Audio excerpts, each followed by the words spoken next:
views and opinions expressed on any program are those of the persons appearing on the program and do not necessarily reflect the views and opinions of Sunflower Media Mint. Some programs might include strong images or language that might be suitable for all audiences. Viewer discretion is advised.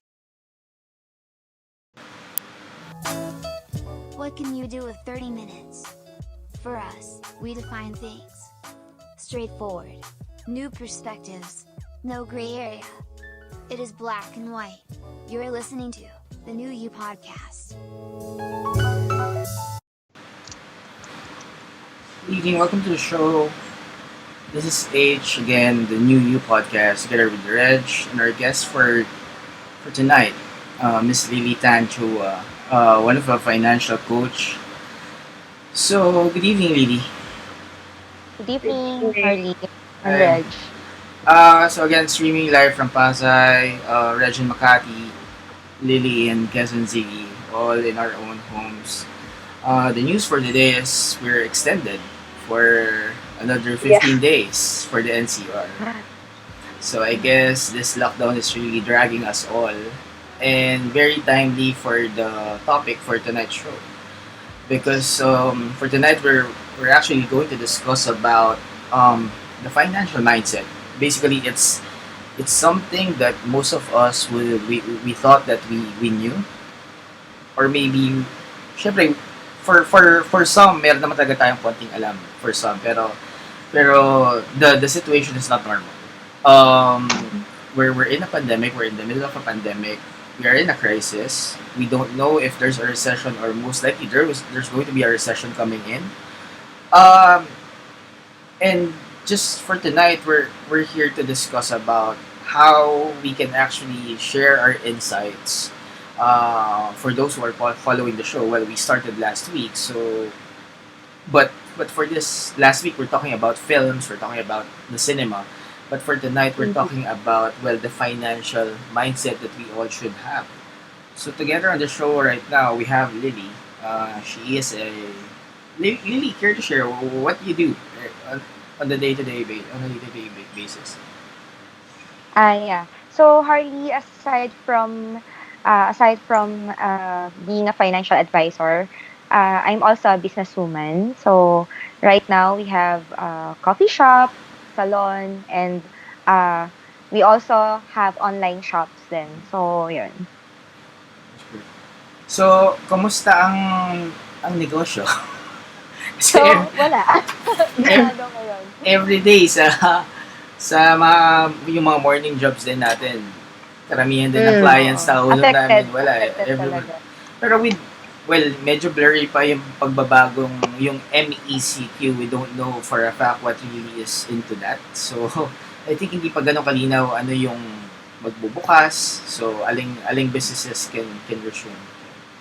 But I think for tonight, even though businesswoman ka, Lily, we're here for the for financial tips that we can all use. So I'm a personal I have personal guilt for that.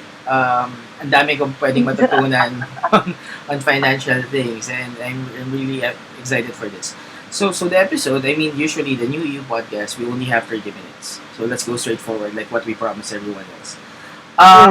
What's the new financial mindset, Lily?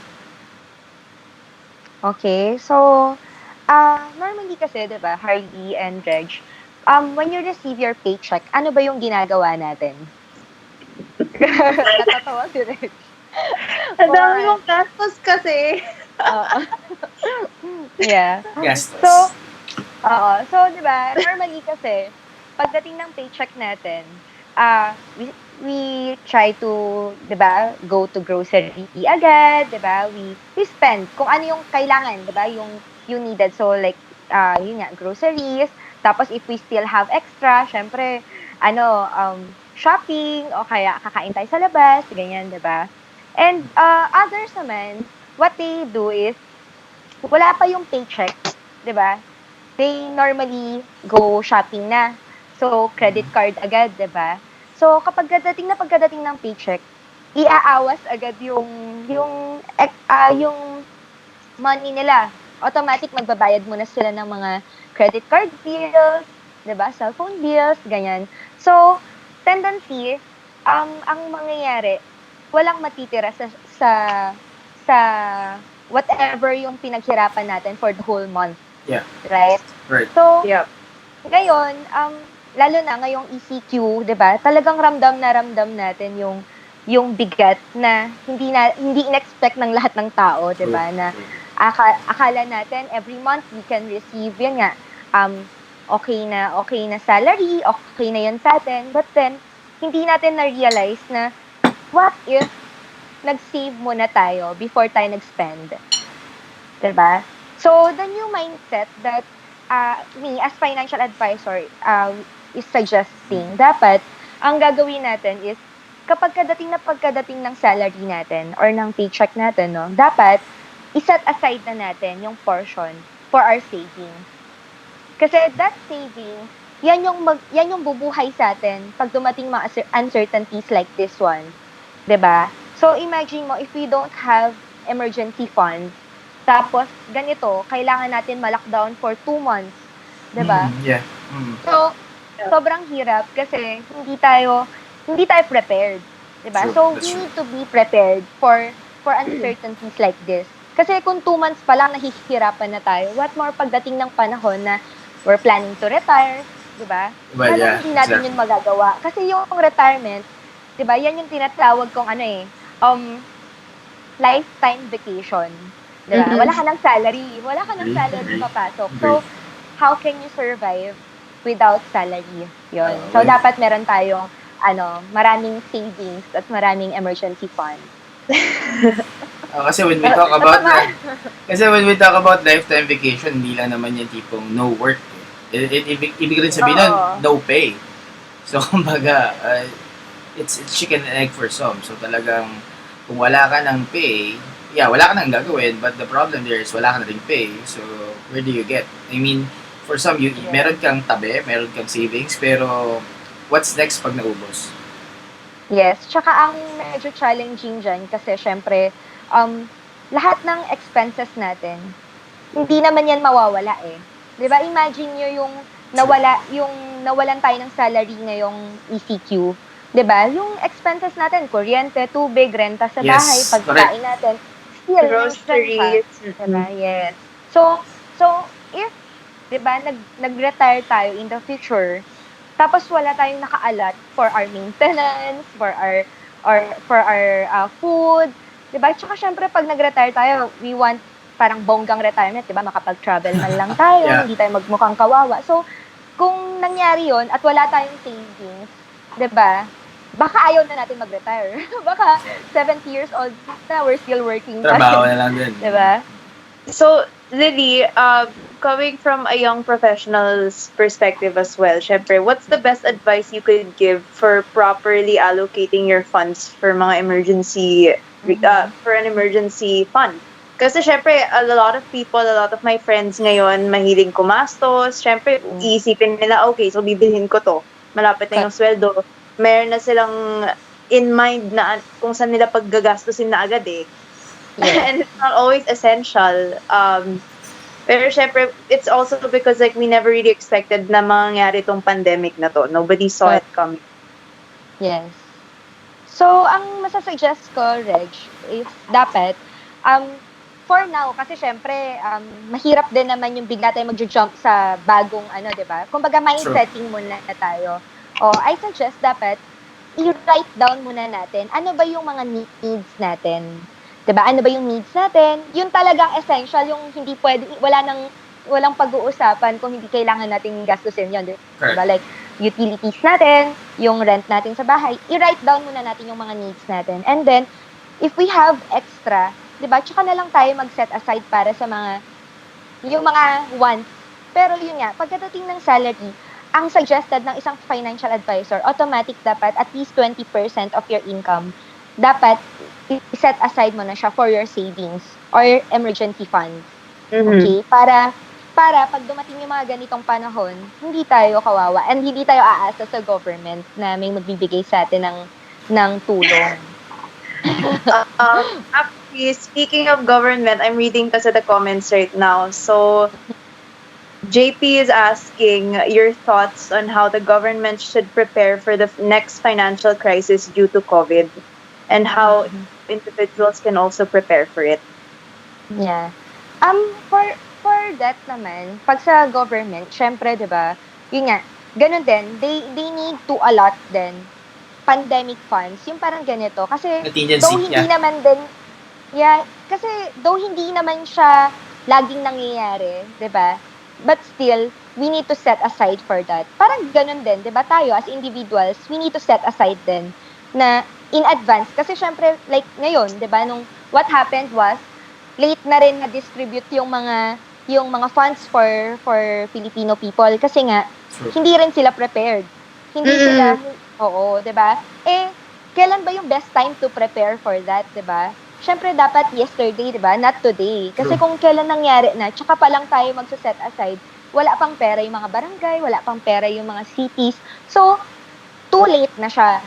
Ganon. And to add, Mm-mm. not even not only the funds, no. I think on my personal perspective, also the process in terms of distribution. Correct. Kasi the funds, it's going to be there as long as may Mhm. nagtatrabaho, may nagbabayad ng Yeah. taxes, the funds of the government will always be there. Ilan ang nagtatrabaho sa Pilipinas, sila Mhm. na remittances sa OFW. But the thing Correct. there is the process of the government on how to handle things like this. Hindi ko naman sinasabi na Yeah. I don't want to comment on how the government is handling the situation. I don't want this show to be political and all. But yeah, I think there are improvements that we can do. But rather than on the financial side, the finances is going to be there. And sabihin man natin wala, pero nakita natin yung kauna-unahang reaction natin with this pandemic is to actually mangutang. As a country, Correct. the Philippines itself is very prone na mangutang. And it's something that we have to Mm-mm. correct. We know that we are a third world country, pero on a sense, we have to work something out. I mean, there are money, there are funds coming in. We have to look Mhm. into the investments of the country as well. Yes. That's on me. That's on me. That's only my take. I don't want this to sound very political and all. Pero Mm-mm. aside from that, before kasi we had conversations also with different people about when in this Ah. pandemic, no, we always talk Mhm. about the new norm, how do we move Yeah. forward, how do we bounce back and all. Pero Mhm. one thing that na talagang tumatak sa akin is actually wala pa tayo sa stage na yun eh. Because, well, there's no cure, number one. Wala pa talagang cure. Wala pang malinaw na horizon na tinitingnan natin that everything is going to be Mm-mm. safe. Not normal, but safe. Yeah. So, I think we are really at the stage wherein nasa survival stage pa lang tayo. So, in the survival stage, in a crisis, like kanina, what you mentioned, Lily, with all the 20%, you call this, 20% na itatabi in terms of your salary, any other tips pa? I mean, rather than, of course, yung iba dyan would say, like, different buckets of possible revenue streams na pwede pang gamitin. On your take, other tips on Mhm. how we should behave on this crisis, lessons that we learn in this crisis? Mhm. Okay. So, with that naman, yun nga, first, dapat hindi rin yun nga, hindi dapat tayo maging complacent, True. 'di ba? Normally kasi 'pag sinabing ah, normal na employees or kahit nga mga business people, 'di ba? Pagka they are receiving average na salary nila, parang enough siya para sa daily living nila, sa lifestyle nila, 'di ba? So, tendency is magiging complacent sila. True. Kasi feeling nila parang non-stop na yung pasok ng salary sa kanila or ng income sa kanila. But then, yun nga, pag kasi pumasok ang complacency, ang tendency is hindi na tayo nag-iisip kumbaga hindi na tayo nag-iisip advance, 'di ba? Kailangan pala we need to set aside this money for Yes. investments, True. 'di ba? Yep. For savings, ganun. So yun nga, before you invest, syempre 'di ba, normally mga Pilipino sabihin nila, I want to invest, I want to invest, Yeah. I want to invest. Kaya ang nangyayari, marami na i-scam sa atin. 'Di ba? Scammers. Oo, yun yung, 'di ba? So, pero alam nyo, ang totoo, before you start investing, you need to set aside, you need to check your financial, kumbaga i-check niyo muna kung, nama-manage mo ba ng properly yung maliit na salary mo, 'di Yeah. ba? Kasi pagka na-manage mo siya properly, 'pag wala kang masyadong utang, 'di ba? Or kung may utang ka man, nakakapagbayad ka pa rin. Nagagawa mo na siya, that's the time na dapat you secure your future first. So, before you invest, security muna. Pag sinabing security, you need to have income protection, 'di ba? Diyan pumapasok yung mga insurance, mga health plans, 'di ba? So, meaning in case of emergency, 'di ba? Knock on wood, let's say nagkasakit ka na medyo critical. How much Yes. ba ang magkasakit ngayon? True. 'Di ba? Mahal na mahal. Di ba? Yung mga bills yata ng COVID-related cases, di ba? Sorry pero mga nasa 80,000, 100K. Yung Oh mga yeah, nakikita ko. that's true talaga. Yung mga hospitalized dahil sa mga COVID cases, it's crazy. Yeah.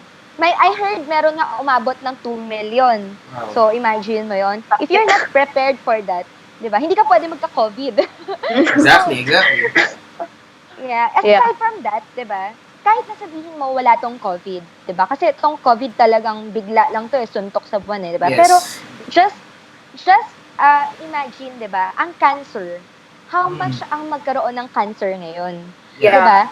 Kung gusto mong gumaling, kailangan mong gumastos, 'di ba? If you're not prepared for that, hindi ka gagaling, Yeah. 'di ba? I'm just waiting. Normally ang mga tao kasi inisip nila, meron namang kaming HMO from our company, ganito ganyan. Pero look, 'di ba? Ano nangyari ngayon? Nagkaroon ng ganitong pandemic, uncertainty nga 'yung tawag dito, 'di ba? Yep. Marami ang nawalan ng trabaho.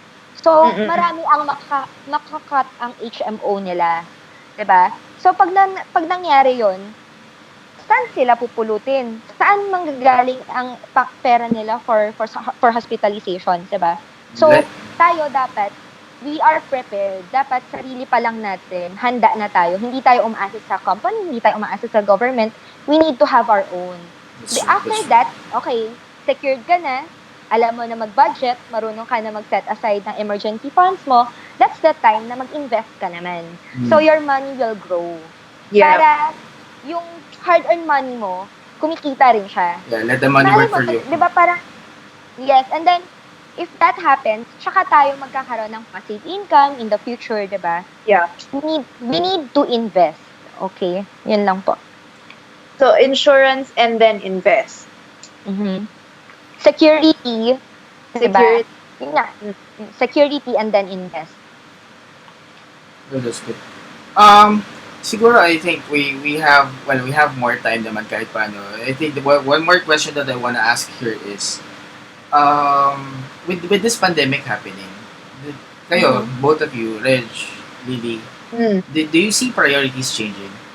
I mean, syempre, Yeah, definitely. yeah, your take on that.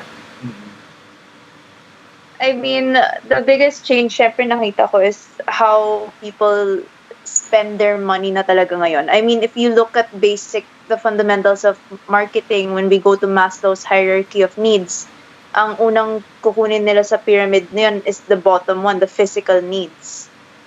Even for, personally, even for our household here, syempre groceries ang unahin, yung mga gamot, yung mga physical needs over anything else.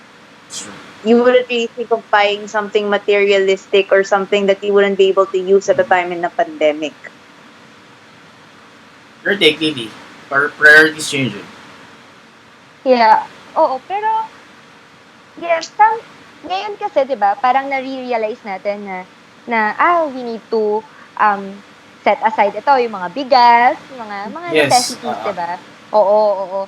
Pero ang hindi natin napapansin kasi, 'di ba, na itong mga to dapat even before, 'di ba, na parang dapat pala ganun na ako even before. Yeah. Ngayon lang natin siya na-realize na dapat nagse-set aside na ako ng mga groceries ganito. So ang nangyayari, ngayon pa lang tayo kumikilos.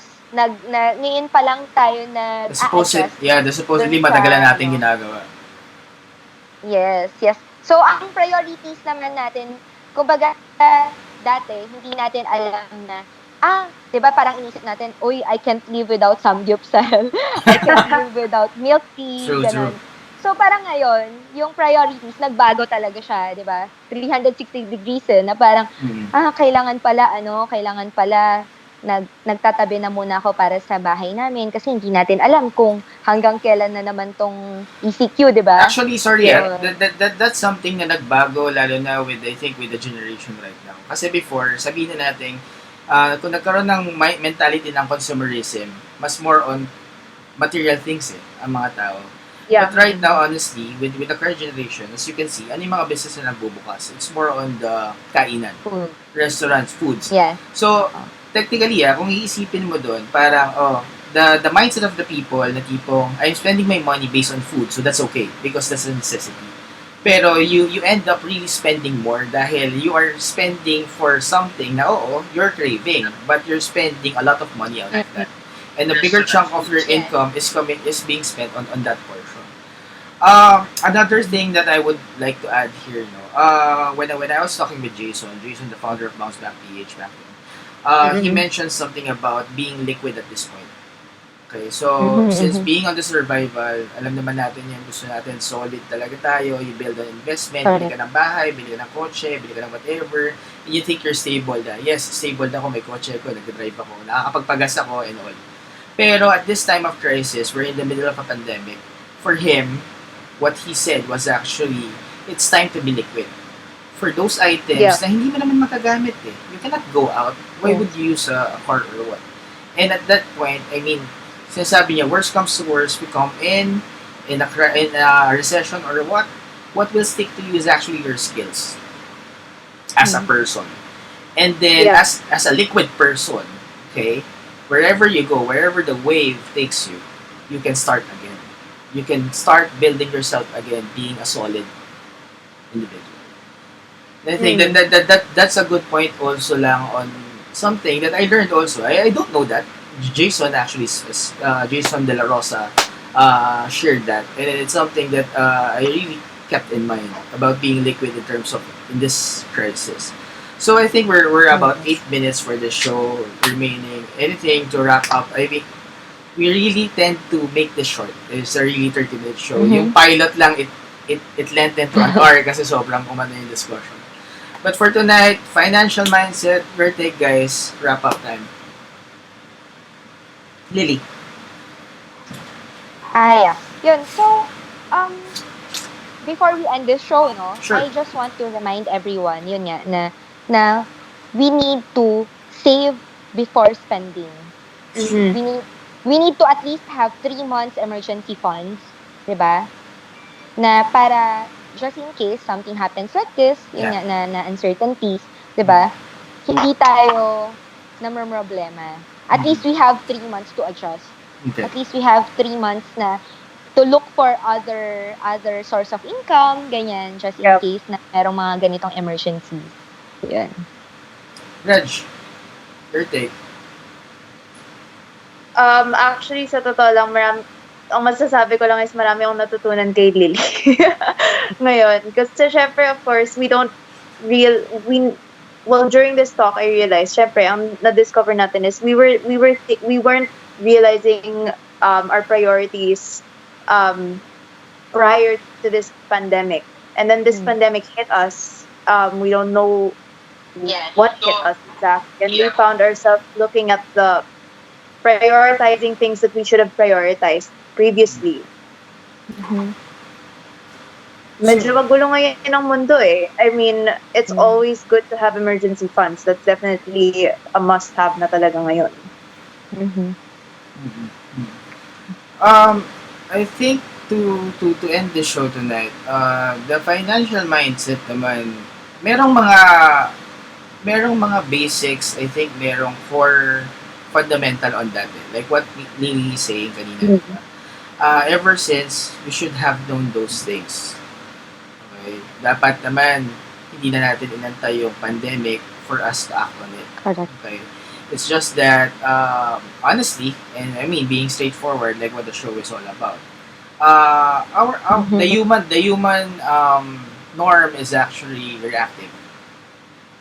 very rare for Mm. a person to be proactive on things. Okay, we usually wait for something Mm. to happen before we do something out to resolve things about that, and that's what's happening Mm. right now. Worst is honestly is for us to rely not to another person but to an entity Mhm. which is the government. I mean, if you Mhm. rely talaga on that, parang meron kang mentality na nakasuporta naman sa akin dapat yung gobyerno namin. Pero in reality, your own life is really your responsibility.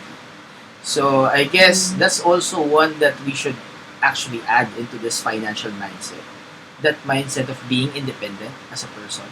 Not just really when we talk Mhm. about financial mindset, it's about pera, how to handle the finances and all, but it's also the Yes. character building there. It's also how Mhm. we groom ourselves as an individual, and when these types of difficulties, this cases occur, eh, buo tayo. Okay? And Yeah. I think Lily would discuss it kanina much better yun about the investments, the savings, the 20% and all. It's well discussed there. That I'm actually guilty about it, and thank you for the opportunity for actually sharing your insights to those listening right now. Um, for for everyone out there, this pandemic happened for us to wake up and do some realization of things. Yeah.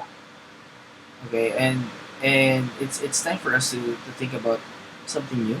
I think that's the portion of it. Because if we don't change things, how we are doing it before, we will end up with the same result again and again. Okay, so kumbaga, like what we're saying, diba? We have to change things. It's not about saying that this is the new norm, this is how you do things and all ganyan ganyan. But for us, it's actually just sharing. I mean, Lily shared tonight her thoughts on this. Reg and I most likely learned something from that. I wanted to. And kami naman with the character building and all, everybody being independent. Hindi yung independent na totally you're stable, but the mindset Mm. itself that I am actually independent and I am in charge of what's happening with me. So Mhm. for tonight, thank you Lily for that. Again, You, Lily. yeah, I think this podcast is that's what's all about. The new you is about having something new every time that we talk to share Mm. our insights with our listeners.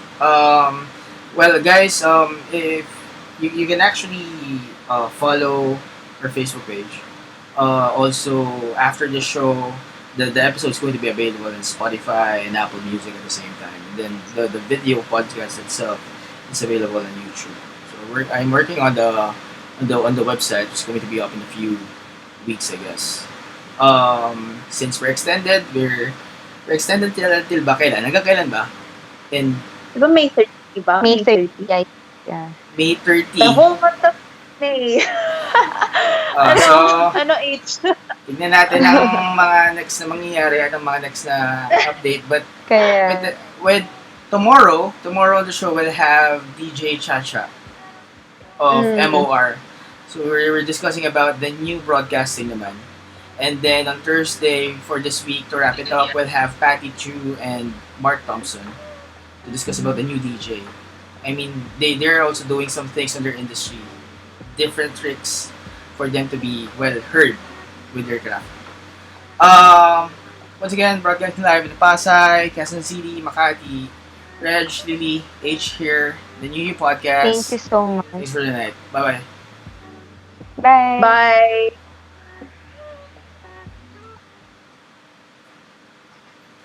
Lily, thank you.